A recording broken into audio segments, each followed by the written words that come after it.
There we go. Good morning, good afternoon, and good evening, lovely people. This is another episode of Unsilence Grief, and today I have a lovely guest here with me, Dana S. Diaz. Thank you so much for being here, Dana, because I know you're not feeling absolutely schmick today, so I'm really, really happy that you came on with me anyway. So Oh, it's welcome my to pleasure. Thank you. Unsilence Grief. Thank you. Dana, I think the two of us met through Podmatch, is that correct? Yes, that is Yes, correct. because I have mentioned this platform many, many times, and I love how many really beautiful connections and conversations came out of Yes. this. So, without further ado, would you do us the favor or the honor to introduce yourself to our audience? Yes, absolutely. I am a wife, a mother. I have released two books about narcissistic abuse and have one more coming to create a trilogy because it's been Mm, my unfortunate experience in life to be the victim of narcissistic abuse, and it just keeps coming. It was just very mm, important to me at one point. It was in 2019, actually, when I became diagnosed with a lung disease that was causing mhm. me complete havoc physically, and my body was actually shutting down at one point. So I felt it was really responsible, the responsibility for people to understand that stress really can kill you. And these toxic Oh, relationships we yeah, insist on enduring for whatever reasons are yeah, really not benefiting anybody, yeah, best of all ourselves. yeah. Wow, we jumped right into the topic here anyway. Yeah. I have to say, Dana, the one thing that really touched me so deeply when I heard and then also read about your story was that your first book actually started with a journal that you were hiding in the basement under the couch, right? Yes, it was right after I was diagnosed. That was Mm, basically what propelled me and motivated me to yeah, decide that I was finally done with my first marriage. We yeah, had been together almost 25 years, but hmm, yeah, I just couldn't do it anymore. I could not let my body physically suffer yeah, so that we could stay married for reasons I couldn't even fathom yeah, anymore. It was mainly we were together for my son, our yeah, son, but it wasn't beneficial for him to be with two yeah, hostile, intense parents in this abusive yeah, environment. So, yeah, yeah, so I started having to keep a record because when I finally consulted with the sixth attorney that I spoke with mm, during my marriage, a week after that, we went into the shelter in place for COVID. So hmm, now I was stuck in the house with a man that wanted me dead, in fact. And I was actually terrified for my life yeah, because he was violent. He had an alcohol problem. There was a lot of history there of violence and tension between us. And I honestly thought mm, he was going to do something, that I was going to be pushed down the stairs or smothered in yeah, my sleep, something. It sounds so yeah. paranoid, but I started No, keeping a no, not at record all. in a notebook Yeah, because I didn't have anybody. Narcissism 101 is they isolate you. He yeah, never liked any of my yeah, friends, never liked any of my family. Then he would yeah, accuse me of having affairs if I tried to have friends. So I was just in that house with him yeah, and until I had nobody. And so I had nobody to reach out to. So I thought if something happens to me, I want there to be a record of what yeah, he's saying to me, yeah, what he's texting, what he's yeah, doing. So I just yeah, kept an unsuspecting notebook in the yeah. basement with me because I slept in the basement, and I would write down this stuff, and I kept this notebook tucked under the couch cushion. And Mm, then when the courts reopened and life resumed, I was able to file for divorce, thankfully. I told the attorney, I don't even want anything. I just want my son and I want to be done yeah. and I want to be For gone my out son of and my this. life. Yeah. Yeah, so Dana, so we did just that. just yeah, I just would love for our audience because I know your story a little bit now, but our audience is just like right in the thickness of this now. So I would love to have a bit of a timeline if that's okay with you. Can you give us an Mhm. idea of you are talking about a 25-year of marriage. Yes. When did you first notice maybe that's not what I was signing up for when I said I do? The first time I ever met him, He reminded me of my narcissistic stepfather who abused me throughout my entire childhood. I didn't Wow. listen to my gut because Mm. when you grow up in a house like that and you are scapegoated and blamed, and everything you think is negated, everything you speak about, you're told that's not true, you shouldn't feel, I Mm. was shamed for feeling and having emotions. So you learn to doubt yourself, you Mm. internalize that you just don't trust your gut. And even though Yeah. I saw it, it was right in front of me the second I met Yeah. him. I was a people-pleasing codependent. I didn't know that. I didn't have that verbiage in my, Of in course. my mind. Yeah. I was only 19 years old. But what I was right out of an abusive home, Mm. desperate to make it in this world and find Yeah. somebody that would love me. Yeah. And here was a man that he was very aloof and very arrogant Mm. and seemingly entitled, but it didn't make sense given, Yeah. it just based on his clothing and his vehicle, there Mm. was nothing to indicate, um, not that anybody deserves entitlement, but Yeah. it didn't make sense to me. But I couldn't stand that he didn't like me. And so, like a little puppy, I was just like sitting there, when you have a treat and they're shaking, like, give me the treat, give me the treat. Mm. I just wanted him to approve of me and to like Yeah. me. And I think he saw that vulnerability and he dove right in. And the sad part Mm. is that 3 weeks in, something came flying across the room at me, that first violent, angry outburst. And Mm. I doubted myself then. Maybe he had a bad day. Maybe I shouldn't Mm. provoke him. I turned it towards Yeah. myself. And so it just kept going. And sadly, even on our wedding day, when the wedding march started playing, I put one foot in front of the other. And in my mind, as I'm walking down that aisle towards him, I am thinking, what in the hell am I doing? What am I doing? I actually remember thinking, we're going to get divorced someday. There's no way this is going to last. We have no Mm. business marrying each other, but we did. Yeah. 25 years. Yeah. I was married to my husband for 12 and a half years when he passed. And I can't, no, this is not why I'm saying it, but thank you. Um, and yours was literally exactly twice as long.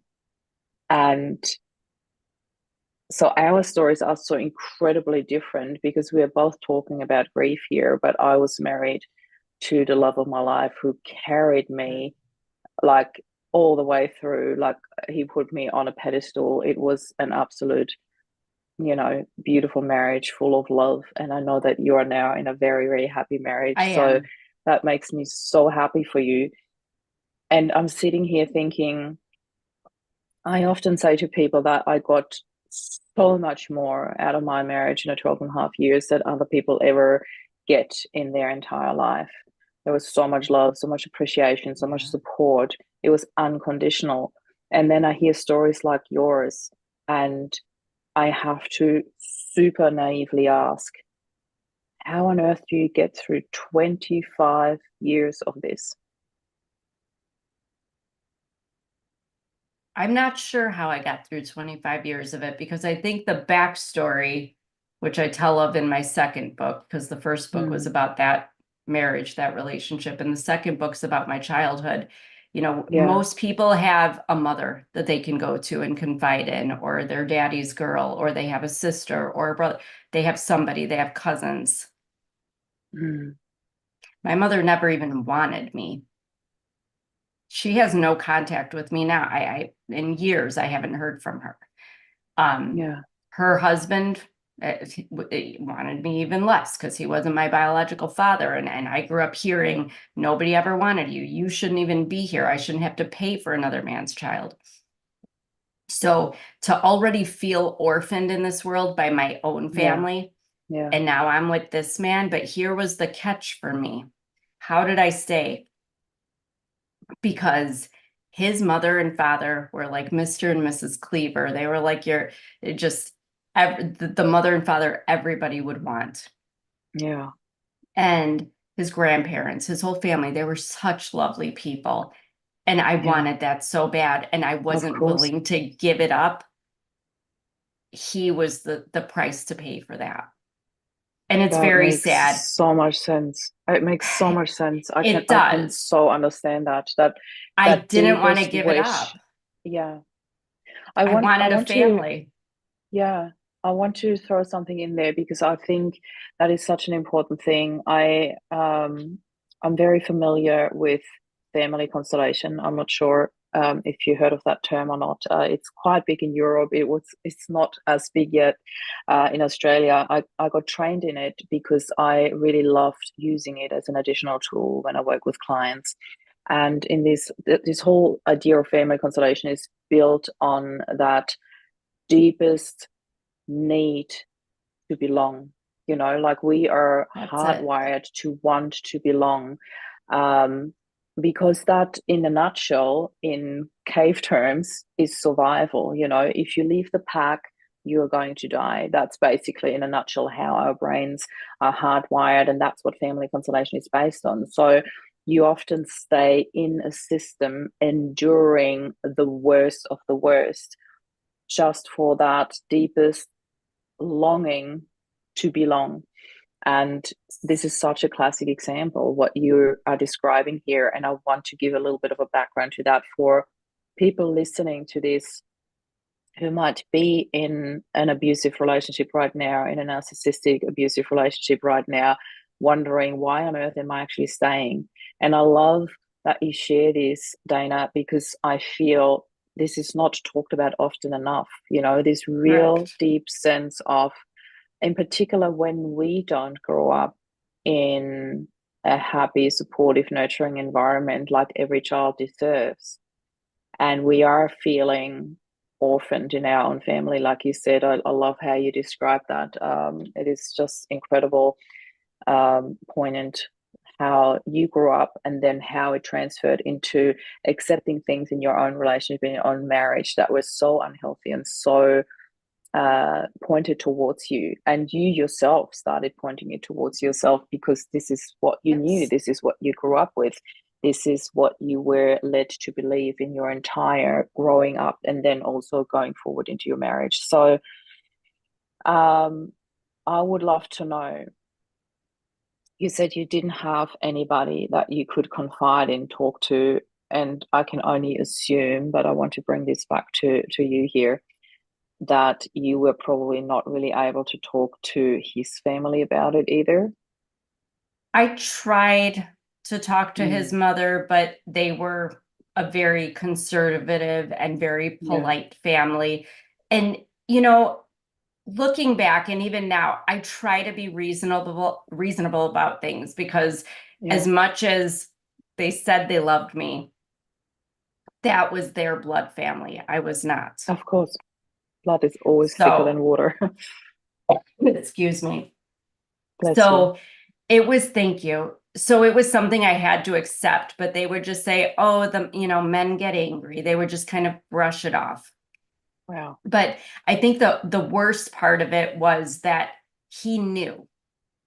He knew that all I had was him, and that he was the connection to all I had in a family. Mm, And so towards the end, when he started feeling me, you can sense when somebody is distancing themselves in a yeah. relationship, first emotionally, physically. I mean, we didn't even sleep in the same bed, not even on the Mm, same level of the house. I didn't trust mm, him, to be yeah. anywhere near me when I slept and was vulnerable. So Yeah. the worst part of it was that, and this is where the tremendous grief comes in for me, because you hit the nail on the head with the belonging. I just Mm, wanted to belong to yeah. somebody, to some family, to have my people. And he, at one point, again, he had an alcohol problem. At one point in Mm-hmm, 2018, this was 2 years before our divorce, he mm-hmm, admitted to me, I made a comment and said, I could sense that your family, your mother doesn't call me anymore. Your sister doesn't mm, call me. yeah. We used to get together more often. Mm-hmm, And he, in his drunken stupor, admitted that he told them atrocious and nasty lies about me. He said, I made them think the worst things about you, things that you would never come back from, to make sure they hate you.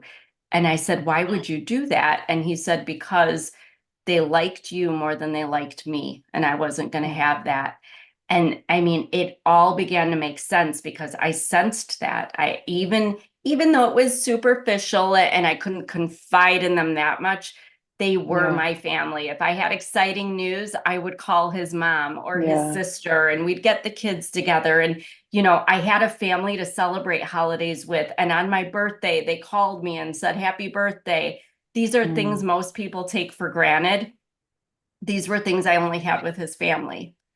And so to have that taken, and for him to pointedly, to be so calculated and cruel, to Yeah. take away the one thing That meant that I everything want. to you. I mean, to say I was crushed and devastated, I think, you know, I think we all have had people pass away Yeah. tragically. Maybe they were sick, maybe it was sudden, and we feel the loss. But how I describe this, I don't know if it's worse, and I don't want to compare pain, because it's all equally awful, but it felt like I'm like hanging off a cliff, holding onto a rope, and somebody just cut it, knowing I was going to fall to my death, Yeah. and looking into the eyes of somebody that said they loved me, and that betrayal. It's so hard. And what's even worse, and this is where, you know, on Podmatch, when I saw your site, your podcast name, even alone, Yeah. what I thought of was not just that grief of losing his family, but after I divorced him, and after I exposed the abuse, not just with him, and with also my mother and stepfather, then my own mother and her husband went on this whole campaign with their sides of the family that I started to reconnect with, because I'm like, okay, I'm out of this marriage, so let me go Yeah. back to my families of origin. Even Yeah. though they're far away, I wanted to maintain whatever relationships I Yeah, could. of Well, course. they smeared my name.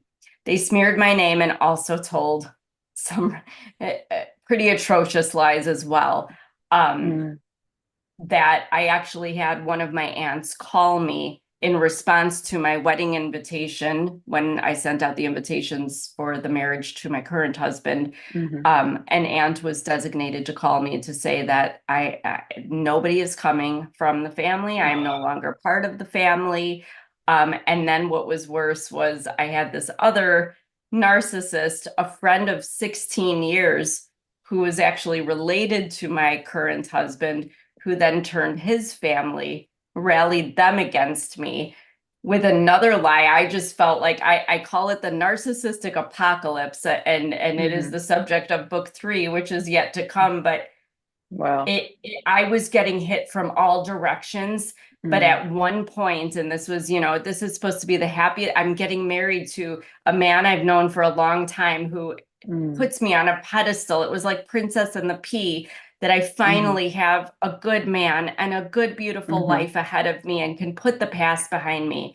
Yet everybody that I loved, everybody, it's hard when you lose one person, even when you have a breakup or you lose your best friend. I had multiple sides of the family, multiple, and my husband's family, 4 sides of families, completely banish me, exile me. And I will never forget, I feel like I can't breathe now, because I could not breathe. I felt like the air had been taken from my lungs.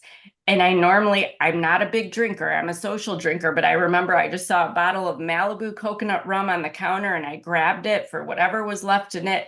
And I went into the shower stall here in the master bathroom, turned on the water so nobody could hear me sobbing. And I just cried. I felt like, I mean, when people, death is a part of life. But when people are cutting you out of their life, that is just It's plain that old intention. rejection. Yeah. Yeah. It's It's that rejection. intention behind it that is so And that's devastating the and thing. brutal. And Yeah. when it's done intentionally to Yeah. be cruel by people that are not pleased with the truths that I have exposed about them, it Mm. makes it that much worse. And I think even worse for me was having people, specific people in the families that that I'm thinking, well, this one's a judge, this one's a lawyer, this one's, a rocket scientist, Mm. whatever. They're intelligent people, like, Yeah. but I cared about them and I thought they cared about me, and all these things go through my head. Like, why is Mm. it so easy for people to believe these awful things? Because at the end Yeah. of the day, it's awful to say, but we can't control Yeah. what other people think about us. And one of the hardest things for me has been to just say, okay, I don't have to prove anything to Mm. anybody, even though I could. I don't have to, and I shouldn't have to, because the And you people shouldn't that have to. That's exactly you the shouldn't point. You have shouldn't to. have to. Yeah. Because thankfully, my husband, he sees me. He knows my heart. My few best Mm. friends that I have since found, I make mistakes. I say stupid things sometimes. I'm not always We going to all do the do. right thing. Yeah. Right. But they Yeah. love me. They don't hold that stuff Mm. against me because they know that I'm a good person and they love me how I am. All the Yeah. parts of me, the good and the bad. And Yeah. and that is what makes us human. But to have people just completely cut you off, and what's worse, and I think it's so appropriate this time of year going into the holiday season. Yeah. I don't know how to express to people that haven't been there, but to know that your family is getting together, or even like my husband's family, or any family, Mm. they're getting together. And you know what? Nobody invites me. I don't get Yeah. invited to Thanksgiving or to Christmas or to any of that stuff. When I've Mm. tried, I tried to have a big celebration. I rented a banquet room when my first book was Mm. released last year. Mm-hmm. 6 people showed up. And it was so devastating and embarrassing, Mm. that I'm like, okay, we'll just sit at a table in this restaurant instead of having this whole banquet room. Yeah. But that is what happens in the grief. But you still have to put on a smile and pretend like it doesn't bother you, but it crushes your soul. Of It's so course. it's Yeah. You're abandoned, there's no way not to take that personally.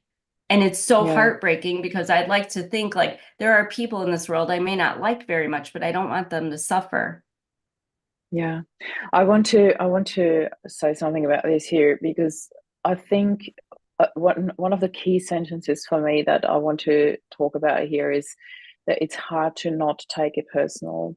And it is when we sit here, and I'm saying we, I'm including the entire audience here listening to this, when we sit here in a room together and we listen to your story, and the background, and I can't even imagine what it would be like to be rejected that brutally for lies upon lies upon lies. And Yeah. to me, there is such an obvious part that we haven't highlighted yet, which is the jealousy.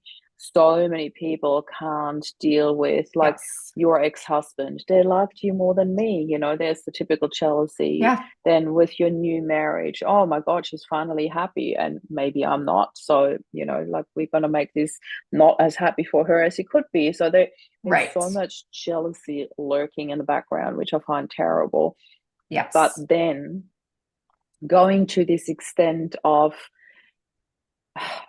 just, keeping your head above water, stepping away from it and Mhm. saying, you know what, it's their reflection of their jealousy, of their. It It is. is hard to do that when it happens again and again and again. And it's this ongoing, Yes. it sort of, throws itself from one end to the next, to the next. And every time it's picking up more and more and more weight emotionally. And it just, at one point, it just smothers you. It's just like, where Yeah. do you even start to take a breath, to hold your head up high, to not give in? Because I think there must be a point where it's just too exhausting to even try to defend yourself. How on earth do you then deal with that? It's very hard because I should mention here in the US, it's Suicide Awareness Month. here as well. And Here. this is something that is so prevalent among people in my situation. Excuse me. So it is very hard, and it's a lot of work. And I'm not going to sit here and say that it's easy. And I'm not going to sit here and say that I'm okay all the time, because it's not okay. You know, the last time my husband's family got together, I thought, I'm going to go. I know I'm not, exactly accepted, but I'm going to go because that's my husband and I respect him. And that's what we're going to do as a couple. We're not going to let his family divide us. But he got a text message right when we were about, to go, that said, "You're welcome here, but your wife, Dana, is not welcome here." And it's just, fortunately, I didn't cry a tear. I didn't laugh. But a couple of years ago, I might have been in fetal position for a few days depressed, because it is very personal. It is. How do you not? That is, you cannot not take that personal when your name is like Dana is not welcome. It is just horrendous. So, and so openly too. It's one thing when it's one or two people, but when it's mass amounts of people, you start to think, wow, I'm the common denominator. Am I, you internalize that you're this awful person. So I think a lot of it just, I always suggest to people, I hate the words get help, but I think sometimes when we can't, and I love that you say head above water, because that's how it feels sometimes. I always tell my husband, like, there's certain days where I'm just treading water, I say. But it's about being mindful. And reminding yourself that some people are not going to like you, and some people are going to think you're just the best thing in the world. That's just life. It's unfortunate when the people I belong to the second group. Yay! But it's unfortunate because we expect, and society dictates, that a mother should love her daughter, that a man that marries a woman with a daughter should treat that, there are certain expectations we have. And when they don't occur, again, it's hard to not take that personally, but you have to be mindful. And we talked about this just a little bit before we came on, but one of the best things that somebody shared with me when we were discussing self-love, because that's going to be the key to everything. And I'm not 100% there, but you have to work on that. Exactly. Confetti. So self-love, woohoo! Right. But it's the human experience. And we have to remember, and this is what helped me shift my thinking about how others view me, so that I'm going through my human experience. And I was so, overwhelmed with all the emotions and all the things people were doing to me. But then I thought about it, like, look at my mother. I go through this in my books, but, she had a child she did not want. A lot worse could have happened to me, but she was going through her own human experience, and we're all trying, but it's their unhealed trauma. I love that so much that you say that, Dana, because it speaks volumes about you to be able to see her story as well. It shows that you are the one that has come away from victimhood and has become the successor in this story. And you are in your immense, that stretch of healing, I call it. Once you get into the healing and you let go of that victimhood, this is where you start winning in life, like literally. And to be able to sit here and say, you know what, she had her own story, rather than stay in this victimhood, it's a huge step, because we are all humans. It is easy to sit there and then just feel sorry for yourself and go into blame game. But there's also this stepping out and getting your head above water, taking a deep breath and going like, you know what, this is my life. I own this, and I want to show my son a different way of coping with these things. Your son is 21 now, is that right? He is. Yes, he is. He's a wonderful young man. I love this. I love this so much. We have a few minutes left, and I would like to do two things in these few minutes. First of all, for those of our listeners here sitting here thinking, am I in this? Is this, how do I read the signs? I know we touched on it at the very beginning when you got into your story, but can you just highlight what are the signs to look out for to say you might be in a narcissistic, abusive relationship? And then I would like to talk about your books as well. So maybe just briefly highlight those signs. So if people are listening Yeah. and thinking, I'm not really sure how to read this, what are the signs to look out for that are really quite obvious? I try not to focus so much on a list of traits of Yeah, narcissism because victims of abuse have a lot of narcissistic traits as well. A lot of yeah, people do. yeah. But I'm sorry, That's all right. anytime somebody intentionally harms you, intentionally Mm, disrespects you. So we're talking about when they call you vulgar names as if it were your yeah, name and they think it's okay to speak to you like that. That's not mm, somebody who loves you and cares about you does not talk to you that way. If yeah, they embarrass you, humiliate you, demean you, mm, diminish you in any way, and especially do that in front of other people, but even yeah, if it's behind closed doors, somebody who cares about you is not going to do that. You have to yeah, watch for just anything that violates that sense of how you think about how you would care for somebody you love and how you would mm, treat them. If they're not treating you that way, just listen to that. Like I tell people, even though I mm, didn't trust my gut, I heard it. I didn't yeah, listen to it, but I heard it. yeah, And it would have saved me because, I look at when I met my ex-husband that first time, I still went through with it, but I look at, my biological father has had two children of his own, and my hmm, sister, she's 20 years younger, but she was raised with very healthy self-esteem and she's hmm, wonderful and intelligent and I respect her so much. But she would have met my ex-husband and not even given him the time of day because she had a healthy hmm, sense of who she was and mm, had boundaries and such. yeah, I didn't. So it's not so much about them, so much as what's going on inside of yeah, you. And if you love yourself enough that you're oh, not going yeah, to let somebody treat you that yeah, way, it's not going to happen. But yeah, what the alarm that should go off in your head is when you are allowing somebody to treat yeah, you that way and when you are still going at them, hoping they'll be yeah, pleased with you and begging for their yeah, attention, yeah. you need to kind of turn that around to yourself and Oh, say, what am I missing here? this is incredible. Thank you so much for sharing that. I think there's so much value in that. People like really rewind and listen to that again. I Yeah. really love what you just said here. It reminds me, and I've mentioned this before, but I'm going to say it here again because it's just so suitable. I was in a relationship after Rob passed. I was madly in love, and it was all so picture perfect. We had a really good time. I don't regret the relationship at all. It was a huge part of my healing journey. Yet I knew all the signs from the very first moment we got together. He didn't Yeah. stand up for me. He did not have the courage to do that, or he didn't, have the guts to do it, whatever. He did not connect with my boys. Mm, And that was the main reason why I stepped away after 14 months because it just didn't get better. And he always said, if when we move together, that will. And I'm like, no, it's either there or it's not.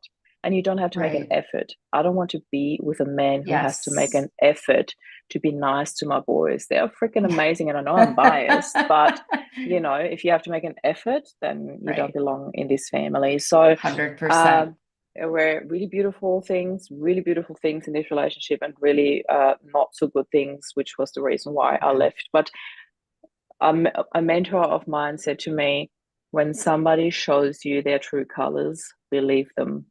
And it was Yes. so picture perfect because he knew that person as well. And he just said that to me. And I'm like, damn, you're right.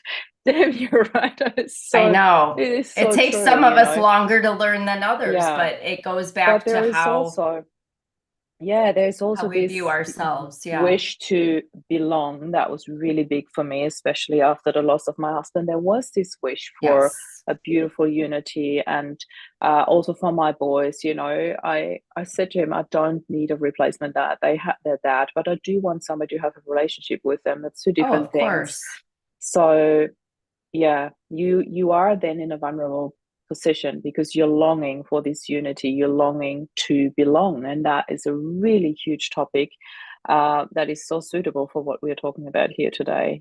So if any of you guys listening here feel that really deep need to belong, maybe look into something like family constellation therapy, because it's Yeah. so helpful in this. Please Google it if you never heard about it, family constellation. Please feel free to reach out to either Dana or myself for a connection, for a Yes. chat.